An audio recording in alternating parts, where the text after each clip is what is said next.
Thank you for joining today's episode. Super excited about this guest, and his name's Brian Keller, and he's in the studio with me today, and he's the owner of QBC. He started the business 27 years ago.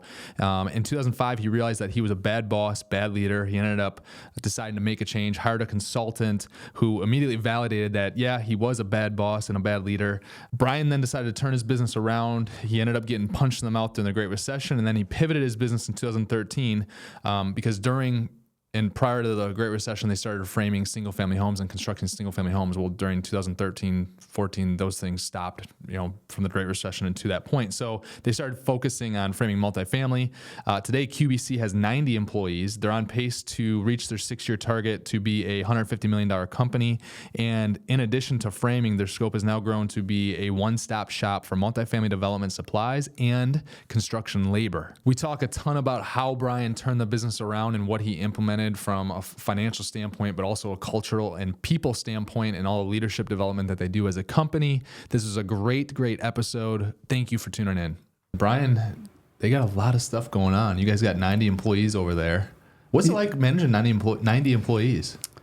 Well, I'm very lucky. I have a lot of really good leadership that help manage all of that. So. How'd you put all that in place, though? Because you're the ringleader, right? You've owned the business for 27 years. 27 years of success, and you guys have been growing. And you guys basically provide labor. For just a quick summary for people that want the context. You guys, and correct me if I get any of this wrong or whatever, you guys are providing labor for multifamily, and you're also starting to get into the product end of it as well, correct? Correct. So back in probably 2010, after everything kind of crashed and we came back, right, and kind of got back to work, we were started out mostly single family, then we got into multifamily, and we grew our crew to about 35. But we couldn't seem to grow beyond that. Uh-huh. And I was telling everybody what to do, but I wasn't teaching anybody what to do. Yeah. And I came to the realization I was a shitty boss. Yeah. So I think we all have that realization at some point. I started doing a lot of research. At that time, it was Jim Rohn and then a lot of John Maxwell. Mm-hmm. Spent a few years studying and learning about becoming a better leader, what it took to lead a bigger organization, what it took to really lead people. Through that process, I created a leadership program that we teach within our organization, and that's where I started developing the other leaders who could do all the other stuff. So that's only for people that work for you? You just keep it, it's for your employees? Yep. Later on, one of our goals later on is to do, outside of our organization, do coaching and teaching. Yeah. We developed that program. Then I had a really good group, and they graduated that program, did really well. So then we created an elite leadership program for those to kind of move on to a very much higher level leadership training, and a lot of that one involves around a lot more personal development. Got it. That's awesome. That's all stuff that's right up my alley, and I know we've met in the past and whatnot. Sure. But obviously the podcast, there's a lot of people on here that are go-getters that already have a successful business, or they're looking to grow a successful business. Some of them haven't started. I mean, so 25, 26 years ago, did you own a business before that, or how did you get into business ownership? I had started a business like when I was 18, but I don't know if you really count that, because it didn't last long and I didn't know what I was doing. You had to have learned something. Well, I learned that, it's tough running a business. It's tough dealing with people. So then I was working for a contractor who was pretty good size at the time. I don't remember how big he was, but I know we had 4 or 5 different big crews at that time. But he didn't really seem to care that much about his employees. And in construction, if you're older, if you're older in construction, you understand that, like, coming up, your bosses didn't care about you as an employee. All they care about, you just showed up. Your incentive to show up was a paycheck at the end of the week. That's how we grew up in construction.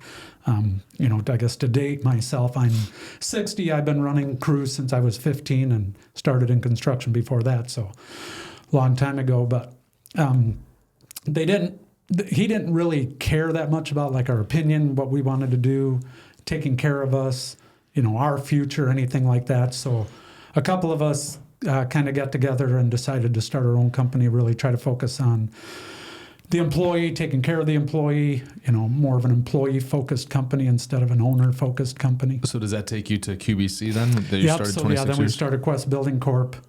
27 years ago, and then started building that. We were very fortunate.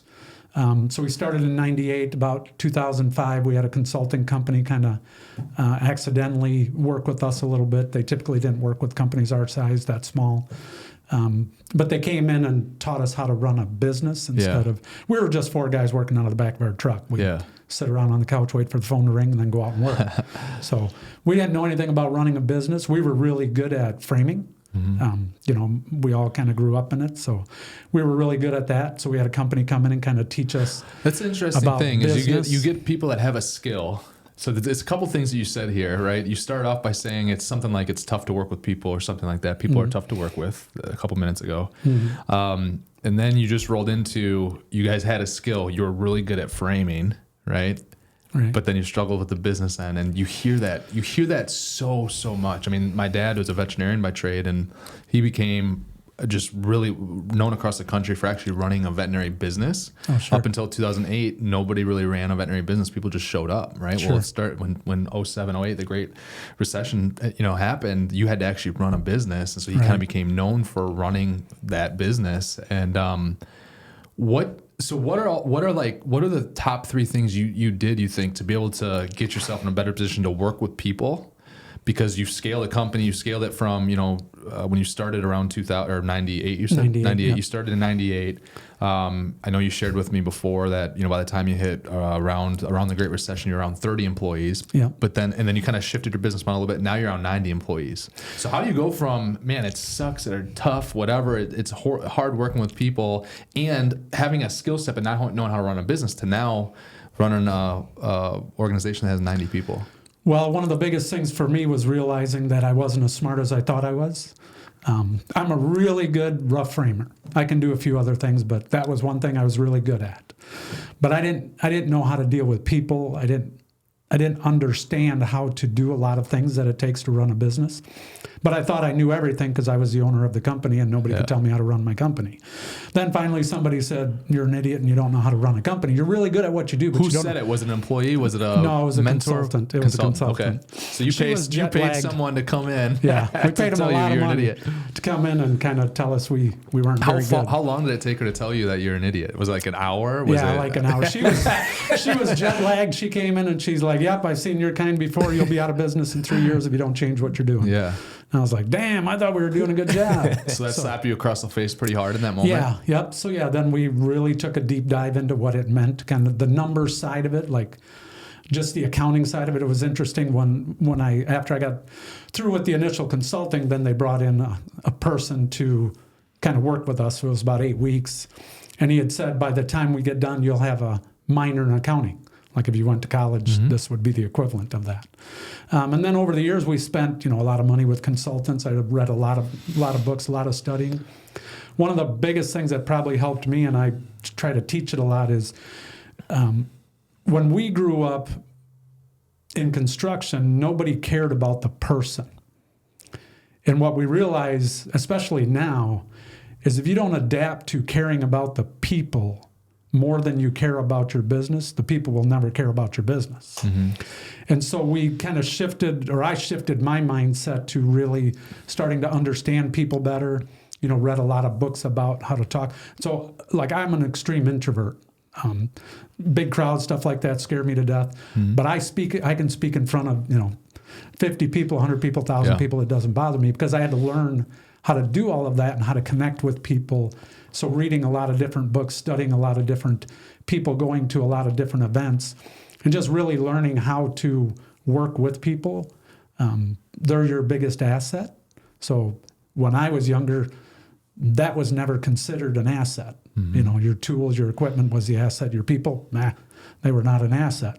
So realizing that and just learning more and more about that, and then figuring out ways to teach our team all of that stuff. Do you remember what the first thing you did to implement some of this stuff? Because you had a consultant come in, right? And at that point, it's like, I work with a lot of people, right? I run masterminds and whatnot, and it's interesting. Like people come in, and you'll get people that really dig in and listen and whatever, right? But then you get some people that just like don't even listen to you at all. And So it's one thing to have a consultant come in. What do you remember, like the first thing you implemented at your company to try to make this change was? Well, we started being more intentional about, initially it was we were being more intentional about our bidding and the whole process behind that instead of just kind of throwing mud at the wall. And same as the last, there was a lot of that when I was younger, was same as the last. So the first move, it was more of a financial move, not necessarily with the people. Right. It was and then from there, just learning to listen to the people. Mm-hmm. So once we kind of figured out the numbers side of it, and I'm a numbers guy, so I like numbers.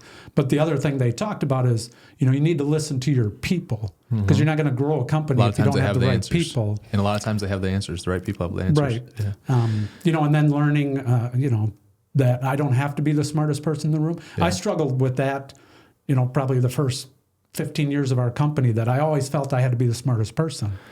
And now, I'm like, okay, if I'm the smartest person in the room, you guys need to get the hell out. So realizing that and being okay with that as an owner, as a leader, was very freeing for me, but it also really helped in the way that I was able to coach and teach the team. Right. And then listen, because that was one thing that we complained about from our previous bosses. They never listened. And then, lo and behold, I repeated the same thing when we started monkey see, monkey do. Which, is what I learned from my dad and from everybody else I worked with. So, yeah, monkey see, monkey do. So you changed something on the financial end first. What was the problem on the financial end when it came to the bidding? Because I think I know where you're going to go with this probably, and I think a lot of people struggle with it. Well, we didn't look at all the numbers, so we didn't look at cost of goods. We didn't look at margins and how to adjust for margins and how to look at the margins. We didn't know how to read a P&L report. Yeah. It was funny because you were basically, it's a long way of probably saying you were probably underbidding jobs. Right. Because when they first came in, she said, "Well, how do you figure out how much to charge?" And I said, "Well, at the end of the year, I figure out how many hours we worked, how much we made, divide those two, and that's how much I charge per hour." And she was like, "All right, you're just an idiot." And I'm like, "Well, how do you do it?" And then so they started teaching. Good. I'm glad you shared that actual example. That's powerful. Right, so there's a lot of people that struggle with that still here now. Right. And a lot of people don't understand labor burden. Like we were first introduced to that, and they're like, "Okay, here's how you calculate labor burden." I'm like, "Oh." They're like, "How do you do it?" And I go, "Well, I figure out my cost, how many hours I work, that's my burden." They're like, "Okay, that's not how it works." Yeah. So they really fine-tuned. And for me, I'm a numbers guy, so they made it simple. It's an algorithm. I'm like, "Oh, okay, that makes it simple for me." But a lot of people, especially, you don't know what you don't know, and that was another big thing I learned. You don't know what you don't know because you don't know, because nobody ever told you and you never asked, but most of the time you don't know what to ask. So after that, then I really started to ask a lot of questions. How do you do this? What does this do? How do you do this? How do you work with people? How do you get people to do this? And just really started to become a student. I'd probably had more education, in the last few years than I ever did going to school. Mm-hmm. Just because now, it's just learning all the new things to improve our business, to improve our culture, to improve the things that we're doing. But yeah, a lot of it comes from you just don't know what you don't know. And I think that's a huge struggle with a lot of entrepreneurs today is we go to events and stuff, and I'll talk to some companies that are, trying to work through some of their challenges. And the biggest thing is they don't know what they don't know because they just don't know it. Yeah. And there's nobody there really teaching it, and they don't know who to ask. How much do you think you've spent on self-growth, consultants to be able to expand and grow? How much do you think you've spent since whenever you kind of started when that first consultant came in? I would bet well over $1 million. Well over $1 million. Yeah. And the first consultant came in when? I'm just trying to get 2005. 2005. So in 20 years. So okay. What's interesting to me too is just how there's so many people that they might complain with where they're at or whatever, but then it's like they're scared to write that check to then learn from someone who's doing what they want to do, right? I can't tell you how many people come by and it's like, we have 2,000 apartments here or whatever, and I can't tell you how many people their goal is they want to own 200 or 300 units, and I'm like, okay, we got a master, and they want it for free, right? And I used to always mentor people for free, and I love just seeing other people succeed. But what I realized when I would mentor people for free, they would never ever do anything with it because they had no skin in the game, right? And so, but then it's crazy now, our mastermind, we have a mastermind coming up in March, and it's $5,500 for an executive ticket. It's $7,900 for a VIP ticket. And it's crazy how many people say they want something, but then it's like they don't want to write that check of $5,000 or $2,000 or over 20 years span of $1 million on self growth. What do you think that $1 million that you've spent? What do you think that if you could put a dollar value on what it's the return, what it's been worth? What the return is on that? What do you think? At least 10 times that, 10 times that. If not 20 or 30. Yep. Yeah. And that's similar to what I find too. Is like whatever I spend, I mean, I'm getting multiples and multiples beyond that. And I mean, according to the first consultant, it's literally you could not be in business now, right? You know what I mean? Like it could be a matter of still working or having to do something totally different. Well, you could not be in business by now, or you're still stuck way behind where you are right now, right? I mean, because ideally, what I tell people, like, if you're going to work with somebody, like, what should be going on is either your goals, double and your targets double, and then you can accomplish them in the time frame you want, or like the time frame that your goals, you want to achieve these goals, it should be cut in half and can be able to compress time, right? And it should hopefully eliminate a lot of pain and not having to, because you're learning from someone else who's done it and gone through it, right? And they're kind of ahead of you and can kind of lay that path out for you. Yeah, there isn't too much out there that somebody else hasn't done. Like I preach and teach it all the time. If there's something you want to learn, Google it. Right. I mean, I just heard somebody talking about this the other day. If you started a business in the last 12 years, making money is easy for you. Because if you started before the crash, that was hard to get through, and that was hard making money. But now it's easy. The internet, and there's so much information out there. You can literally type a paragraph, and it'll find you 1,000 results to give you the information you need. But I'm glad I started 13 years ago, so I had one hard year. Right. You just said 12, so I know. I agree with you though. It's been. You looked at, there was obviously some hiccups and stuff when COVID started and whatnot, but like if you started in 2013, 2014, 2015, it was a lot easier than people starting in, 06, 07, 08, because you had to go through the first few steps and even of business. with that, I tell everybody, it's easy. We live in America. This is the easiest place in the world to build a business and be successful if you really want to. A lot of people don't invest in the personal development, which, I never did when I was younger, but I can tell you that is the single biggest reason we are where we are today. And it's the single biggest reason for our growth, because I did it for myself, and then I teach it and encourage it. And like now, I'll have people come into my office and ask me to recommend them a book to read. Hey, and I'm like, okay, what do you want to work on? Because I have a few different ones I could recommend. For sure. So encouraging that, but a lot of people just don't invest in themselves the way they should, or they don't invest in their business, and they feel like it should just happen for them. Right. And that's why we kind of talk about, if you started now, it's easier, and it's easy to do if you work at it and you ask and you get the information. But a lot of people just aren't interested in that. They feel like it should be free, the information, which, you can take somebody out to lunch, and for sure. I guess you got to buy them lunch, so it's not free. But most people who are successful will share their information with you. For sure. Yep. But they won't waste their time if you're not going to put in the time. That's 100%. And that's where I got to the point where I'm like, I'm just done doing because it's like, especially as I started to get a family and, our business was growing. And again, it's not that now I do zero free stuff, because I'm meeting someone in about a week and a half for, as a favor for someone else. But yes, let's do it. Let's meet up, but it's crazy how if people have no skin in the game though, it's like they kind of forget it, or they almost take it for granted a little bit. And I think I'm kind of that way too. I'm like, man, if I paid for it, I'm going to be there. I'm going to be intentional, And like one thing we looked at, because we just did a really big investment this last year to help us with our 6-year goal of going 10 times bigger than what we currently are. And when I went to the team, before I even talked about how much it was going to cost, what I asked them, and this is where most people do not look at it the right way, is they look at what it's going to cost them, but they don't look at the benefit that's coming from it. And I went to the team and said, okay, our goal is $150 million in 6 years. What would you pay somebody to teach you how to do that? Unanimously, everybody said $1 million. That's 1%, right? Less than 1%. Right. You would give somebody less than 1% to teach you how to do $150 million. Right. I said, I found you a bargain for half that. Right. Now, when they looked at that number at $500,000, it seemed small. Yeah. But if I would have said, well, I got this this consultant, this group that'll help us, but we got to pay them $500,000. Everybody would have been like, oh my God, sure. that's too much money. I don't know if we could do that. Yeah. But if you approach it from what's the benefit? Now, what would you pay to get that benefit? And that, I just feel, I get frustrated sometimes because some people don't, they're just worried about how much they would spend. Forget about they view it as a cost. They forget about it being an investment and what the value is coming out on the back end, 3 years, 5 years from now. And I had a mentor that used to say that time is something you can never get back. You can always make more money, but you can't make more time. Mm-hmm.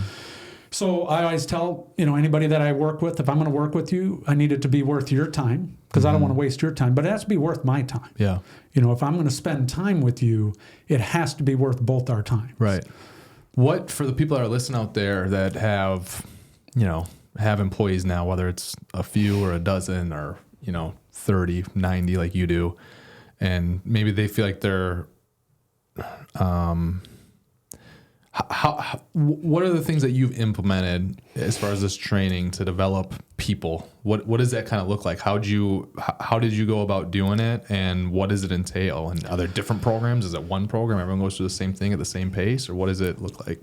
So we have a couple of different programs. Our entry level is for the new people. We are working to create a new program for every employee. Okay. As a personal development program also within the company to help them within the company.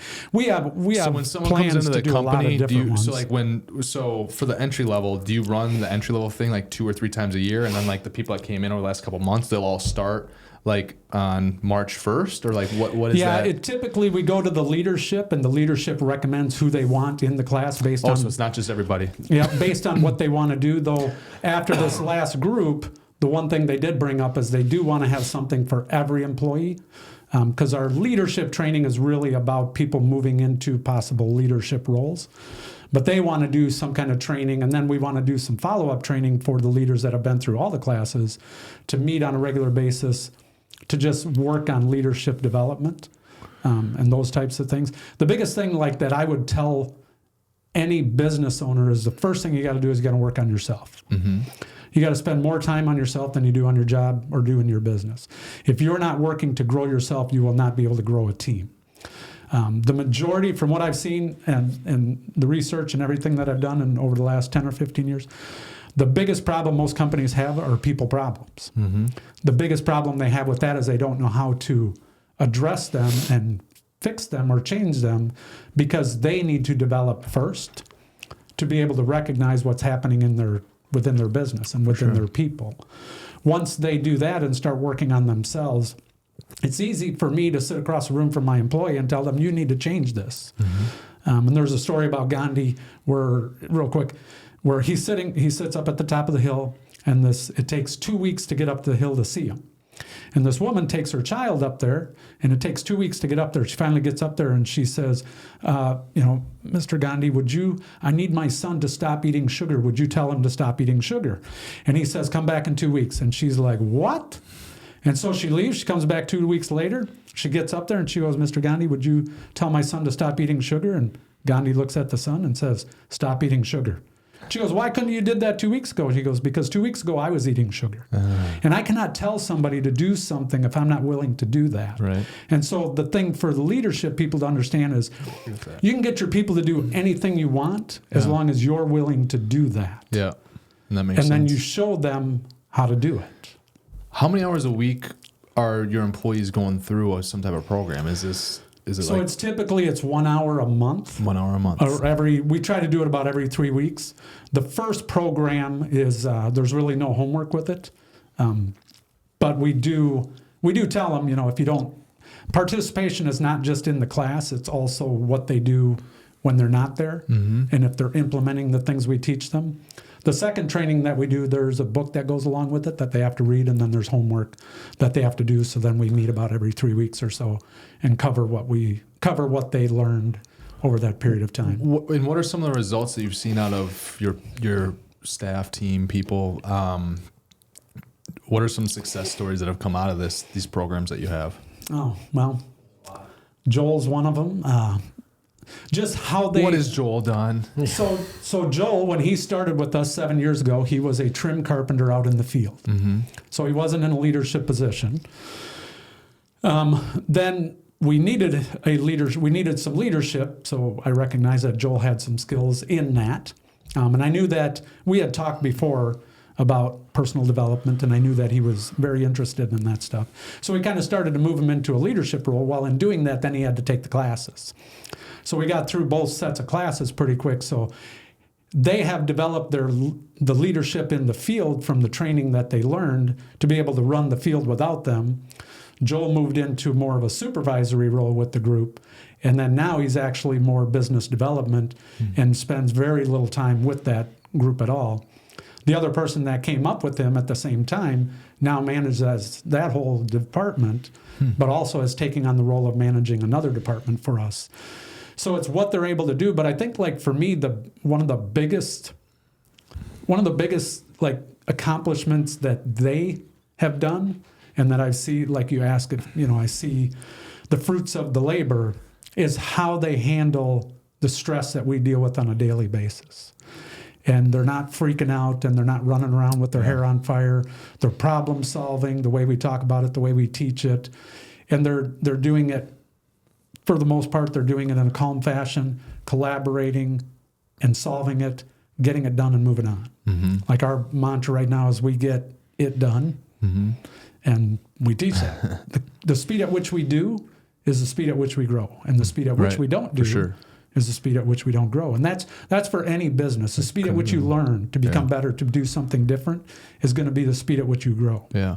And if you don't do any of that, you're not. So then you see results of Joel, and you see the results of, the guy or the gal that came up with him, and you see that multiplied by however many times it's happened in your company. What has that meant for QBC over the years? It's allowed us to grow, and we've grown organically over the years. From 2023 to 2024, we had a 40% growth. We're on target now to do 10 times what we did in 2024 in 6 years. I feel very confident that we have a leadership team to do that. The thing that it allows us to do is we don't worry about problems anymore. Like there is no sky is falling with any kind of problem. Mm-hmm. Any problem comes up, we look at the options, we figure out as a group what's the best way to solve it, and we solve it. And that's the thing that has allowed our company to be able to grow to whatever size we want to grow, is because we, as a leadership team, we don't worry about, do we have enough people? We don't worry about that. We'll figure it out. We'll find a way to get enough people. Do we have enough of this? Do we have that? Do we have that? We don't worry about any of that stuff. What we do is focus on the results, and then the problem solving that gets us the results. So that's why I say to people, it's easy, because but you got to do it right. You got to do the work. How'd you grow the company? And I'm sure at times maybe you went through and struggled with this, but how do you grow a company like that and not have too much bureaucracy going on, or start or whatever, where it frustrates people at the ground level? How do you do that? Because sometimes when you grow, you put things in place that then prohibit people from getting things done, and it's not intentional, right? But it kind of happens maybe by accident or whatever, right? Because you see that at some point. I feel like there's been times we've gone through that where like there's too much red tape around something, or there's whatever, and you got to figure out, okay, what processes or what systems might be wrong in my company that are kind of inhibiting people from being able to do their job. Does that make sense? So one thing is autonomy, giving each person the autonomy that they've earned to make decisions. I know we have that. There's sometimes they'll come into the office and I'm like, okay, that's not a me decision. Like you don't need my help with that. Like, and it's just educating them. The thing is training people to understand what they need to do, what's expected of them, and then allowing them to do it within parameters, but allowing them to do it. Know where their boundaries are. Right. And then giving them the freedom to be creative, or be innovative. We encourage that, not just creativity side of it, but more towards the innovative side of it. What are we doing today that we could change to make us better tomorrow? Like one thing that we learned with our company, and especially for me, especially when I learned that I was a shitty leader, what we're doing today is not what we're going to be doing 5 years from now that's going to make us successful. We are going to have to change. And so getting everybody to think proactively and innovatively of what can we do? Here's a problem that's going to be coming up. What can we do now that could potentially solve that problem or keep us from having that problem? And then, really giving the different people the autonomy to kind of make those decisions, make some mistakes, keep an eye on, verify, freedom, but verify, trust, verify, make sure that they're doing it right, give them the tools they need to do it right. The one mistake a lot of people do is they will hire a person for a position, and then they will say, okay, I need you to do this position. And they're like, okay, because that's what you hired me for. And you're like, yep, go do it.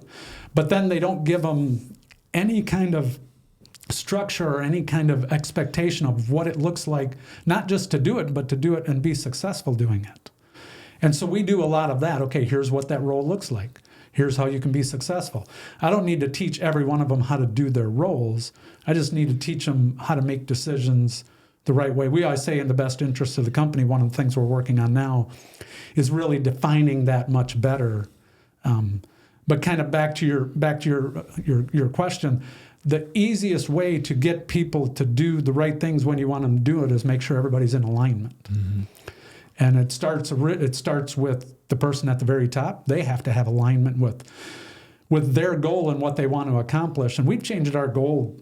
6 years ago, we were going to be an import company. QBC was going to be, whatever happens with that. We were going to be this big import company because we have a import license. We can import from anywhere, in the world. And then the tariffs changed and the duties changed. And we're like, okay, I guess we're not doing that anymore. Then a few years ago, we took a hard look at real estate. And I'm like, okay, this is something I think we can do. And so we started going down that road. But, then now interest rates are higher and managing that is different than what we do.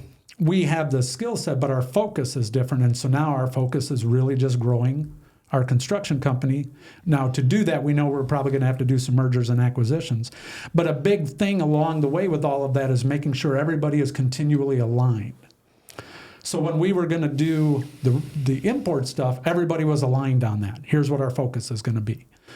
Now, that didn't work out the way we wanted to, so we had to be nimble, had to be flexible. Yep. When we got to the next thing, again, alignment is just everybody's good. We didn't have this person focused on this and this person focused on that and everybody just running around. Everybody was aligned on the big goal of what we wanted to accomplish. And even again, I go all the way back to the beginning of our company with alignment. We had one of our original business partners that we started the company with. After a couple of years, he had to be bought out of the company because he wanted to do something that wasn't in alignment with what we were trying to do. And so he came down and he did not want to adjust his view on what he wanted to do. So we said, okay, we're not in alignment. You cannot be part of the group anymore. That makes sense. And so, I think a big thing, again, people are typically the problems within a company, but if there's not alignment inside that company, you are definitely going to have people problems. Yeah. Well, how much of it is process problems versus people problems? Well, I would say if you can fix the people problems, the processes usually take care of themselves because that's where the innovation comes from. Yeah. You have to continually, like for us, I'm continually pushing our team, what can we do different? Mm-hmm. And I mean, they're coming up with innovative ideas all the time. And I'm like, ooh, that's a great idea. I think somebody today or yesterday had an idea. I'm like, ooh, that was a really good idea.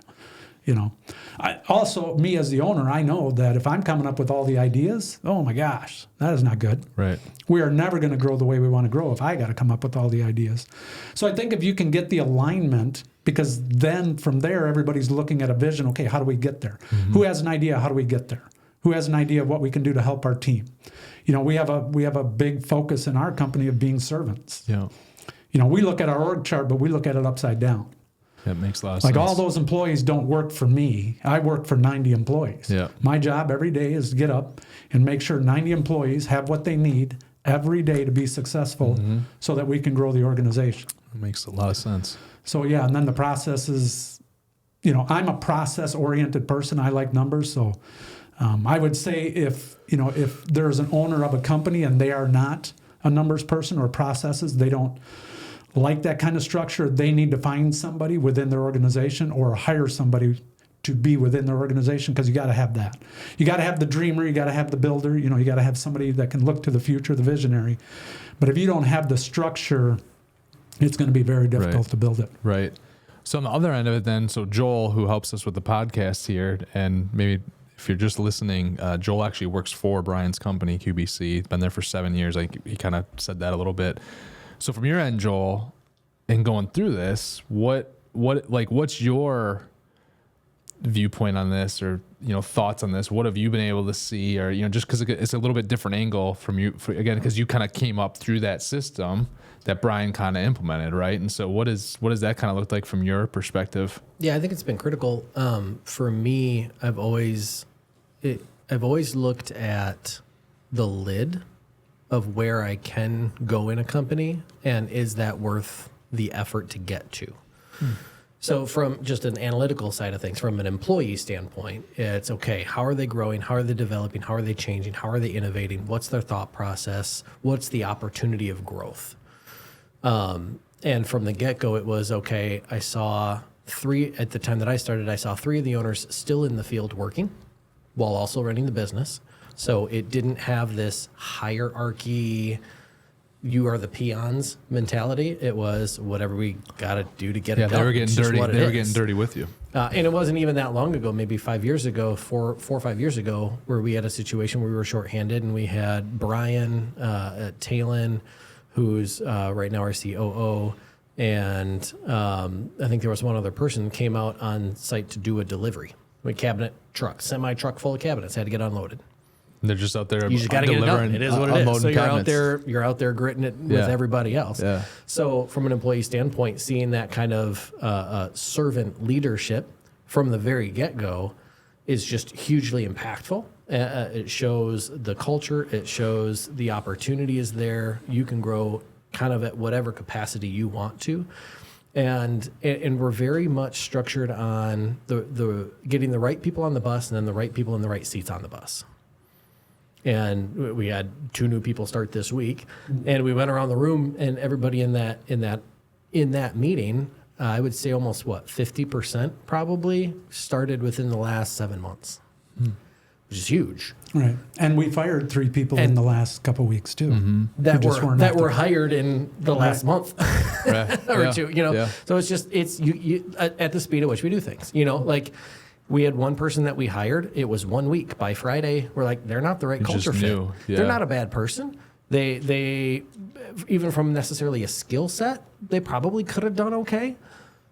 But the culture didn't make sense, and it wasn't the right fit. And we're not at a place where we're just going to take time driving that out. Who all identified There's probably 4 of us. Yeah. Real quick. A couple of red flags. More from the leadership, or was it also their equivalents? Or mostly leadership that was interacting with them. Obviously, every leadership position doesn't necessarily have that direct interaction with that person, but there was 3 or 4 people that you saw a red flag, and you kind of went to this person over here who worked with them and was like, hey, what are your thoughts on this? How is that going? Yeah. And it's just that constant feedback loop of everybody being very hyper aware of the culture, protecting the culture, and making sure everyone's the right fit. Because I tell you, a cancer in a growing organization it'll kill you so fast. Sure. It'll kill you so fast. So yeah, for me, it's been liberating and just an exciting organization to be involved in because of the opportunity to grow and personally grow, personally develop, but also there's not that like, this is the box that we need you to fit in. And so if it's not going to work there, well, that sucks. Get ready to get somebody else. It's that constant, okay, what's the best thing for him to be doing? What are his skill sets? Let's take those and maximize that. How do we use that? He's the right person, but man, how many seats did I jump? Friggin' ton of them through the last 7 years. Yeah, he's probably had 4 or 5 different roles inside the organization.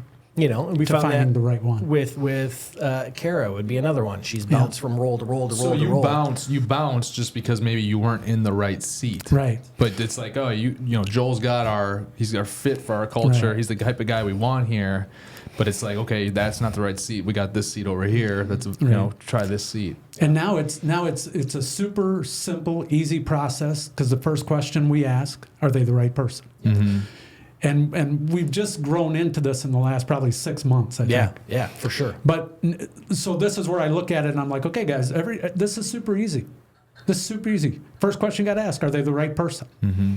You know who they need to be. We literally wrote down a persona of the person that has what they need to be to work for our company, and then made every employee sign it. Okay, we work in Wisconsin. It's shitty weather. It's cold. It's rainy. It's hot. It's snowy. We work outside. You're not going to enjoy it. Yeah. It's not right. It's not a bed of roses. It's tough. It's tough shit. What we do is hard work. At the end of the day, you can be proud of what you've accomplished. Yeah. We are going to the mountaintop, and anybody that wants to come with us is going to work their ass off to get there. But you can be proud when we get there. You need to be that person, and so we made every employee sign that. So from then on, that was the simple litmus test. Are they the right person? If they're the right person, we just got to figure out the seat. Right. If they're the wrong person, that's super simple. That's a 5-minute conversation. Thanks for coming. But, it's just not working. right. How much do you guys talk about your growth opportunity, the development program you guys have when you're hiring the type of people that you're wanting to hire? Is that a part of the sales pitch or is it? Yeah, and I think it's communicated. I'd say even in the interview process. And kind of communicated on our website a little bit. Yeah. You know, I think it's like we get shit done or we get it done or whatever they have on there. And I'm so busy these days with doing some other stuff and I trust the team to take care of all of that, which is a great feeling as an owner and a leader. But and we talk about it all the time. From day one, they should know who we are and what we're going to do and what we're going to accomplish. And they should know if they're going to be the right fit for us. When we do our interview process, and I don't do a lot of them, I sit in on a couple of them here and there. But one thing that I would always teach was part of this process is you need to figure out if we're the right fit for you.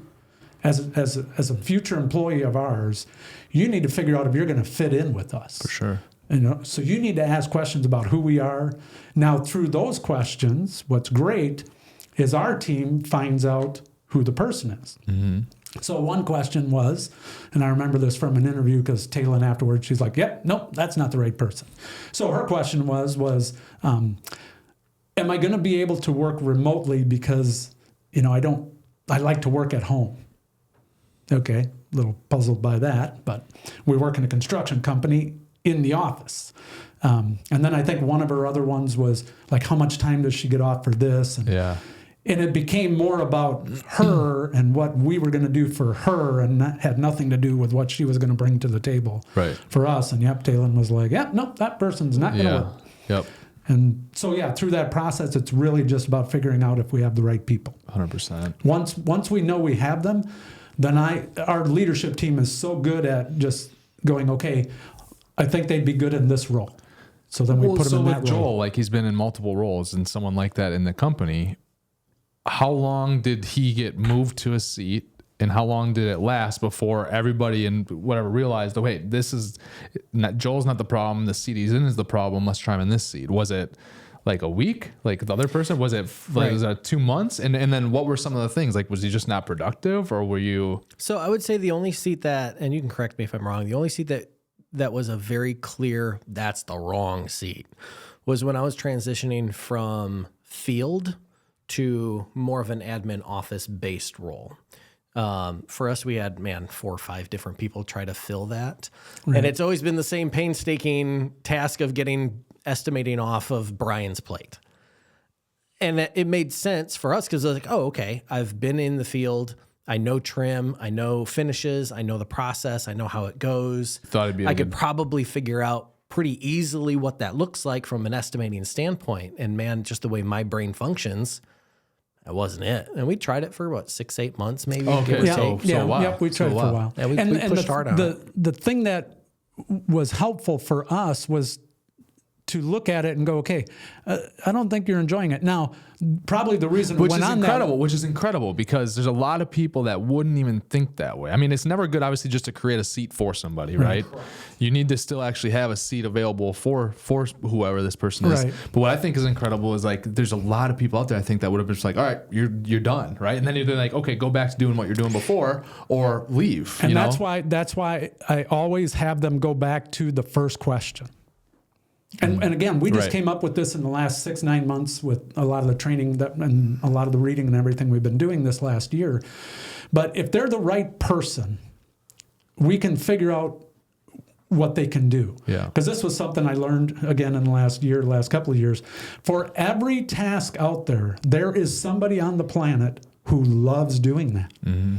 Regardless of what it is, there's somebody who loves doing it. You just got to find them. Mm-hmm.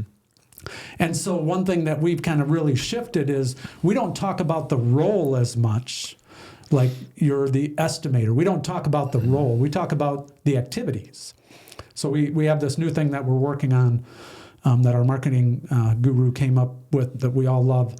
And it's a transition piece that we're missing in our company from like estimating awarded to when it goes to the field, there's a piece in there that we're kind of missing. Who manages like a handoff what? Or yeah. So they called it the Tigger team. It's a military term, but they're a group that essentially takes a task and they take it from here and then they take it to there and hand it off to the next group. With the military, it's one specific task, one group, and then they're done. With our situation, it's the same group, just different tasks or different projects each time. But in doing carrying it through sequential, right, like to a the next sequence, right. It has to go from A, B, C, like through this assembly line, whatever, right. And okay, because through the and that's right. all part of the transition, right? basically. And the way I equated it to the team was, if you think about it, and this would be in any organization, and if they're struggling, this is something they should look at. You would equate it to a relay race. Mm-hmm. So in a relay race, they're running in tandem, hand in hand, until the next person has it fully and ready to let go. They don't stop and throw it at each other. They don't throw it at their back while they're running away. Don't let it go a millisecond early. Right. And so that's a component we were missing. And so we kind of talked through that. And that's where Brian Cook, our marketing guy, came up with this Tigger team. And I'm like, oh, that's amazing. That is awesome. But I said, but instead of talking about the specific roles, because everybody seems to get hung up on roles. Well, I'm director of this. I'm VP of that. Okay, let's just talk about the task and figure out who is excited about the task. So they went around the room and they talked about the task. And the people we thought were going to do this were more excited about that. But we didn't talk about the role specifically. We talked about what they would be doing. And one thing that we've really made a big focus on, and I know Taylor's been doing an amazing job with it, is we want you to do, as an employee, we want you to do what excites you so that you're productive and you're working towards accomplishing your goals in your personal life, professional life, financial life. And that's going to help us accomplish our goals as a corporation, as an organization. So if you're doing what excites you, now you're not going to love it every day. Nobody has that. Sure. But it should excite you. And if you're doing that, then we can all move together at a faster pace. And so that's what we kind of looked at, like with Joel. Estimating and counting did not excite him at all. Clearly, did at not all. excite It him. was real bad. And he did it. What was funny is he did a good job. He just didn't enjoy it at all. Yeah. So that's one thing, again, to a business owner. If you have people that maybe are really good at something, but they don't enjoy it, they're not going to do it for you forever because they don't enjoy it. Yeah. You know, but when we moved them into a different role, strategy took off. We had the same thing with Kara, who was doing a lot of estimating, and then we talked about her becoming director of sales, but that's not her strong suit. Right person, wrong seat. Yeah. When we figured that out and talked through it with her, she got super excited. What'd you do then? What'd you guys do through that moment then when you realized Joel wasn't the right fit? Was it like, Joel, get out of that role now, and then no one's in that role and you're trying to rehire it? Or was it, hey, we've tried went back to get it. Got back on his plate, to you. yeah. Okay, so Yeah. Joel got out of there, then it went back me. to you. Okay, and you took over, and then you guys rehired. Okay. Well, but that's also like good leadership too, because I think, again, someone else would be like, well, Joel, just keep at it until we find somebody, right? Right. So. No, and I'm like, there's a few of the things that I'm really good at. So one thing I'm really bad at is hiring.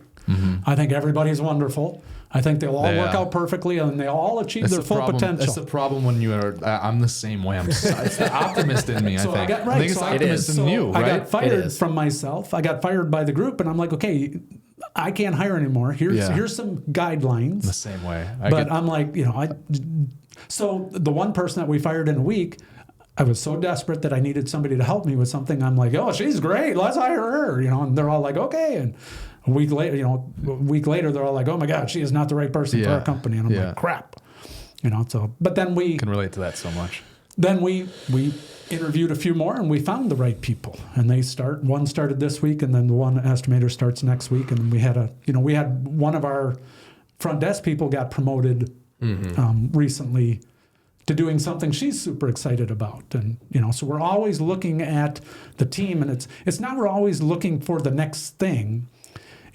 We know that there are going to be people that are going to be super excited about doing certain things. Like the estimating side, there's one guy we hired already, started last summer, and we hired a new one, and they love it. And I'm like, oh my God, I don't like it. It's boring. It takes forever. And I've been doing it for 20 years. So I'm like, I don't need to keep doing that. But they love it because it's exciting for them. And I'm like, okay, that's what we want you doing. Yeah. But a lot of people don't look at that inside their organization of, are the people enjoying what they're doing? You guys also got to probably have a pretty high energy environment then, I'd imagine. Is it pretty high energy? Like if people are loving what they're doing, right? You get, and for me, it's like I struggle if someone comes in the room and their energy level doesn't at least match mine or above mine, because then it just sucks you down. It's like, I don't even want to be around that person. Mm-hmm. But I feel like just the vibe I get here is like, if you talk about people being excited, and excitement brings a certain level of energy that, other people can feed off, which that's a great environment to be in. That's the environment that I want to be in. And one thing like we looked at was, what things can we do? Like, I'm always looking, what can we do different to just make things better? And one thing I was looking at is, how do I get people, and this is talking from the founder of the company, how do I, as the leader and the owner, get everybody excited about this $150 million goal that seems extremely large? And a lot of people might hear what you're saying as like an owner, like, okay, great. Well, I tell the people that, but then they might be like, well, what's in it for me? Right. But anyway. And so getting them exciting, for them to see the vision, you got to continually show them the vision. Mm-hmm. So we have a weekly meeting, and we borrowed it. I guess you wouldn't say we stole it, but we borrowed it from somebody else. Mm-hmm. They do this every day. We're like, oh, we don't have enough to talk about every day, but weekly we can talk about our wins and how things are going. So one of them was, I want our sales team to talk about our revenue. How much are we doing in estimating? How much are we doing in sales? What new contracts? What are they doing follow-up? How much are they following up on? So yesterday's morning, last week they sent out $30 million worth of bids, the most we've ever done. In fact, it's topped a lot of our full months. In a week. And then they had $10 million worth of follow-up that they did. And, $10 million of follow-up. What does that mean? Does that mean they'll follow up on previous bids and call, say, hey, where are we with this project? What's happening with it? And so they did $10 million of that in last week. And what do we have that we're working on in 2025? And really starting to have the team talk about the things that are exciting in their different parts. We've seen that it really fires the team up more. And now they're motivated for the week. And then we have a very fast-paced, we're all fast-paced. Like when I walk, if you're not keeping up with me, I'm not waiting. And they've all learned that, so everybody's moving. But again, all that starts with the top. Yeah, for sure. If I was sluggish and I didn't move very fast, everybody else would follow suit with that. Sure. Yeah. And so because I do it, then the next group of leaders does it. And because they do it, now the next group of people do it. And so for us, it's a contagious thing and again, I am always hammering on the speed at which we do. Yeah. And they're all like, okay, decision making. Like they had a problem with this one employee. I'm like, okay, what's the first question we got to ask? And they're like, well, are they the right person? I'm like, are they? And they're like, we don't think he is. Mm-hmm. I'm like, okay, then it's a 2-minute conversation with them. Right. Like, you don't need to agonize over this. You don't need to debate it. You don't need to, not the right person, get them out of the company. Yep. No hard feelings. You're just not the right person for us. So it's that speed, I think, that which we do things that really just kind of pushes that energy for everybody. You know, it's like they're excited about what we're going to do next because of our growth rate. So, you know, and what the things I've been reading too with like new development, depending on the market, and again, I don't know how right I question everything I read. Joel knows that. We talk about this quite a bit, but I've been reading that, you know, in depending on the market, new development's down 20, 40, 50, 60, 80%, depending on what market. I don't think I don't know where Madison area, and I don't know how far I guess you guys serve and stuff. What are you seeing from that standpoint? Are you seeing that, it's pulled back a little bit and you're just taking on, I mean, it seems like you guys have such a company that even in a potentially contracting environment and you're so on top of it, you guys can still probably grow through that. But overall, I mean, are you seeing less projects come across your desk overall? No, not less projects. We saw it slow down a little bit. It got weird around the election. Mm-hmm. I think they weren't waiting to see who, in the sense that if this one got elected, that means, terrible things, or if this one got elected, that means terrible things. They were waiting so that they knew exactly what they were going to do. Like, I think a lot of the developers had two plans in place. If this one gets elected, here's what we're doing. If this one gets elected, here's what we're doing. And they were just waiting for that to happen so they could pull the trigger on what they were going to do. I think for us, we're just being more aggressive about finding the work. So we have an outside salesperson, actually two now. We've never had in the history of our company. Their sole job is to go out and find leads, not even get the sale. That's what I was assuming. You had something like that even in a potentially contracting environment, you guys can still achieve. So, and then their sole purpose is not to just find the leads, but to develop the relationships with those people. And, I don't know if you know about touch points, but like on a typical sale, it takes at least 12 touch points to make a sale. Yeah. So I'm constantly looking at the sales team. Okay, how are we making different touch points? Okay, we get a bid invite, send them a thank you. Mm-hmm. Touch point number 1. Send them the bid. Touch point number 2. 2 weeks later, follow up. Touch point number 3. Yeah.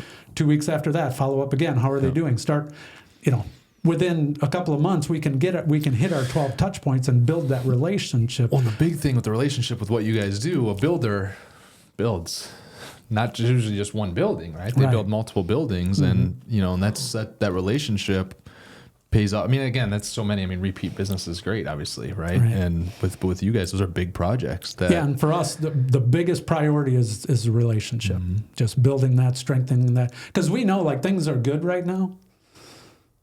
Mm-hmm. Everybody knows the economy is not going to last like this forever. It's going to have to go down. It does. It goes up and down, up and down. That's just the way it works. So while it's going well, we need to be building all these relationships, so that when things are not going well, we are the first people they call. For sure. Yep. And that's been our focus for years now. And for us, a big focus is expanding on scope of work. So for us, we're really focused on building package type contracts and being able to offer as many different scopes from both an install and a supply side, to where we can control and manage all of the finish process. Right, and it's less touch points for them at that point too, as a developer, right? And so how many, that's huge. Doing what you guys do, how many people do that, where they're providing, again, there's not one other company out there that does it. Yeah, that's not one other company locally here. Yeah. There are some big national companies that do similar. Right. But locally, because the challenge is a lot of them that supply products, it's hard to supply the labor that goes with it. Mm-hmm. Like, they can supply cabinets and countertops and appliances or flooring, but it's hard for them to get a framing crew. Mm-hmm. So we started out with all the labor, and now we're adding in all the products, and that's making it a lot easier for us and a lot more attractive. Because the one thing that we found is the biggest relationship is built in the field. And so we're always working with our people in the field to build those relationships, because that's who they interact with every day. That's who they want to work with. Right. Because the product is the product, and they don't care where the product comes from. It's who they're working with and who they're interacting with on a regular basis. So our big focus for our field people is always communication, building those relationships. So kind of with what you said there, you guys started with the framing. Now you're adding that in, whereas a lot of people can't do the framing. Is getting the framing together and having people to be able to do that, is that one of the hardest things, or is it harder to go the other way? It used to be they used to always joke that anybody could frame apartments. Like, you had to be skilled to frame a house, but anybody could frame an apartment. Yeah. Now you have to be more skilled to frame an apartment than a house. Why is that? Because of all the codes and all rules and everything that goes with that makes it. sense, And yeah. so you really need to understand all of that. So the skill set to do it well, there's not a lot of people that can do that. There's a lot of companies out there and they do very well with it, but to start up with, to add that to your portfolio from zero is very difficult to do. So you hear a lot about with the trades and at least again articles I read just talking about that aging demographic in the trades and stuff. So you guys probably focus a lot on trying to bring younger blood in and training those people and getting to work under those guys' wing that might be done in 5, 7, 10 years just because they're ready to retire. I mean, how much do you think about that?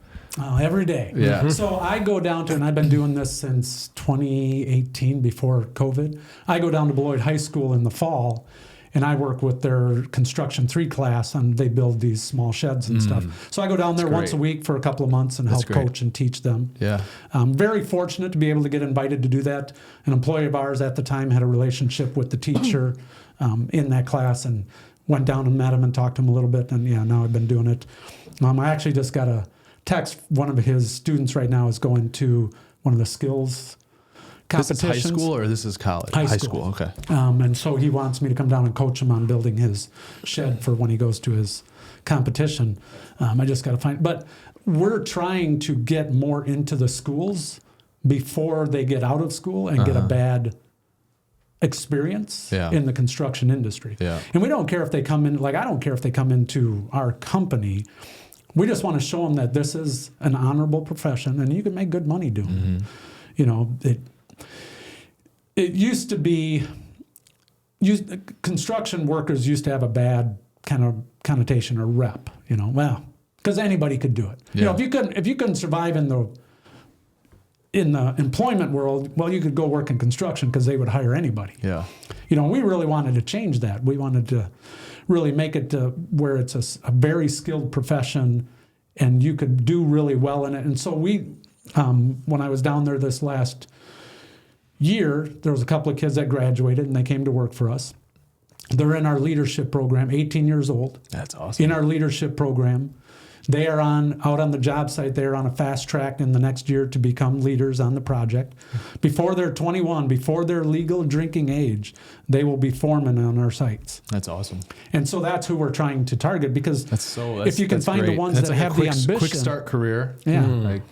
And they're young, so they could do it. Getting paid and to what's learn. really cool, like for them, is they could do that out there in the field for 15, 20 years for their body to be able to still handle it, and then move up with inside our organization into another leadership role or something. Yeah. So yeah, our big focus is trying to find the young people in any way that we can through the different schools. I know they're working more on those kind of things. We work with McFarland a little bit. There's a Wisconsin youth program that we're associated with that we try and work and try and find other students that want to kind of do like the during school. And we have some that'll come, and we did have in the past, we had young people that would get out of school, they'd come to work for us for the summer. They'd go to college. When they get back, they come to work for us for the summer, go to college. Yeah. And they do that because one, they enjoyed it. We were always teaching them. You know, we have, like our philosophy, we have some people like, well, what's your training, what's your apprenticeship program? Well, it's never ending. Like, if we ever have somebody that spends too long at a position, like I'm always asking, why are they still here? Like, what are we doing wrong that we're not promoting that person? How long do they usually sit in that position before you start asking that question? Well, for me, if they've been here a year and they haven't really moved a lot, I start to get concerned. Because I'm like, what's going on? And they're like, well, it might be the person, they really like what they're doing, or they don't have the capacity and the ambition to really move to a different level. Yeah, for me, well, I can tell you inside our office, administratively, there's nobody that lasts that long if they're not moving to the next level.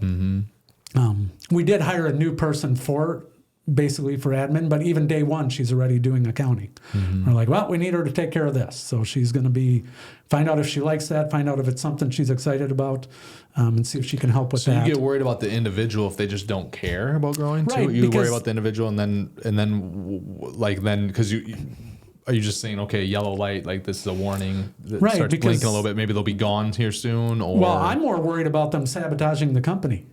So studies, I think it's 22%, is it 22% that they said? Actively disengaged, meaning they are sabotaging your company.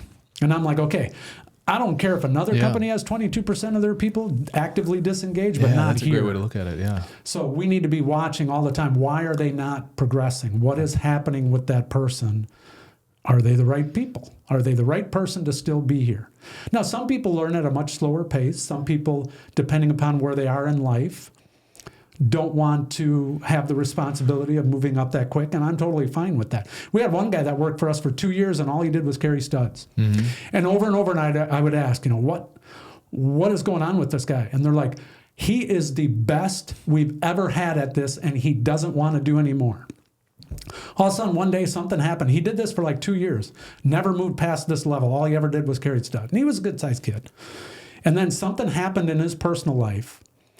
And then all of a sudden, within, I think it was 9 months, he was a foreman.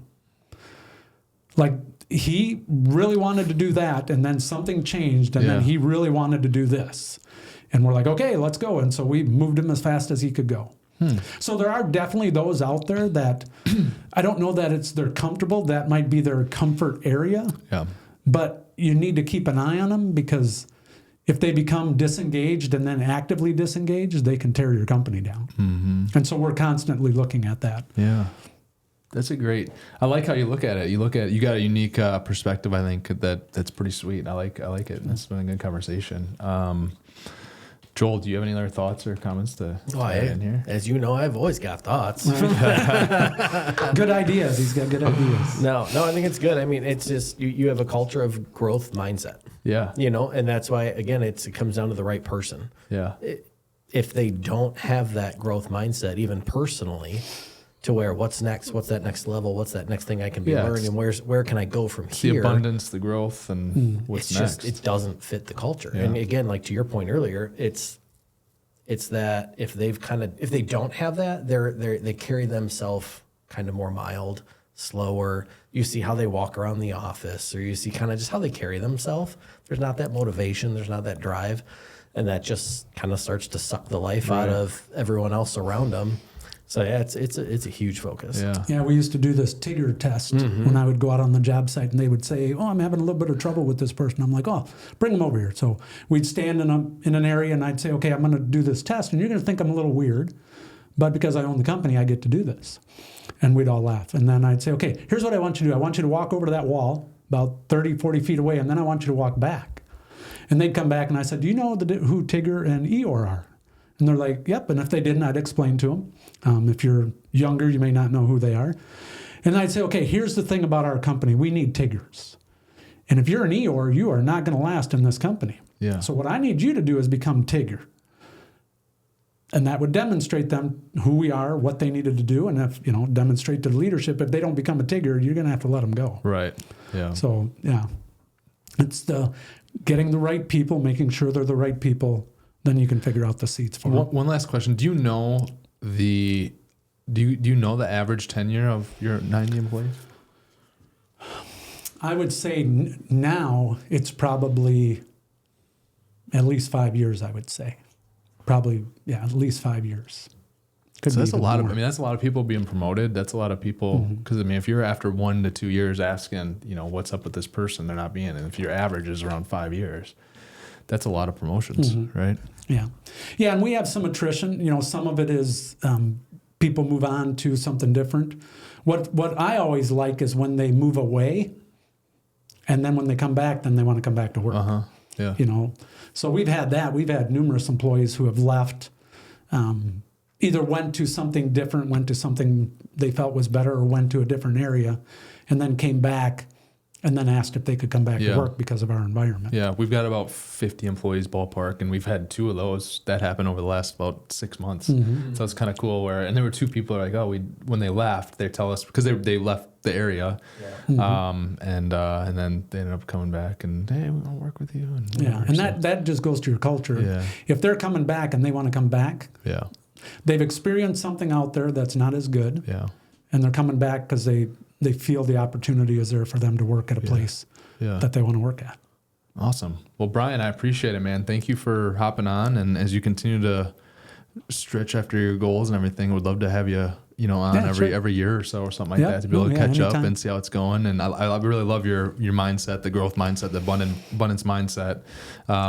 Because that's what it's all about. That's what it takes to get to the next level. If you're not learning and then going and doing it and you don't have that abundance mindset, it's hard to create an opportunity that like you've created for 90 other individuals, which is just, that's outstanding. It's awesome, man. So one last final question, then we'll leave it. At $150 million a year revenue, how many employees do you guys have? We will probably need to have around at least 500. 500. Okay. Because a lot of our growth is going to be through products. Yep. And acquisitions of other companies. Yeah. So we'll acquire companies. There's a lot more promotions to come. Yeah. Yeah. Right? And the machine that you're building. One of our targets is 200 high-level leadership, high-performing leadership people within our organization. That's awesome. Awesome. Well, Brian, I appreciate it. Thank you very much for joining us. Thanks everyone for listening. Thanks for having. All right.